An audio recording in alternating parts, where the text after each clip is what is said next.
देशाचा प्रमुख महाराष्ट्राचा माणूस व्हावा अशी राज्यातल्या लोकांची इच्छा असल्याचं दत्तात्रय भरणेंनी म्हटलेलं आहे। यशवंतराव चव्हाण आणि शरद पवार यांना हुलकावणी दिली। मात्र 2029 किंवा 34 मध्ये मराठी माणूस देशामध्ये एक नंबरच्या खुर्चीत बसावा असं देखील भरणेंनी म्हटलेलं आहे।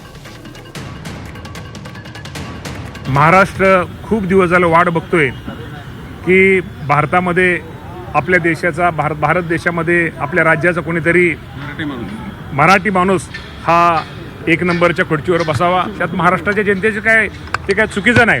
आपण पाहिलं की यशवंतराव चव्हाण साहेबांना त्यामध्ये हुलकावणी मिळाली, आदरणीय पवार साहेबांना, शरद पवार साहेबांना ती हुलकावणी मिळाली। येणाऱ्या काळामध्ये मी मागाशी तुम्ही ऐकलं, योग्य वेळी कदाचित 2029 असेल, कदाचित 2034 असेल, योग्य वेळी ज्यावेळेस 29 नंतर असेल किंवा 34 नंतर असेल, या देशाचा प्रमुख हा महाराष्ट्राचा व्हावा ही महाराष्ट्राच्या जनतेची इच्छा आहे।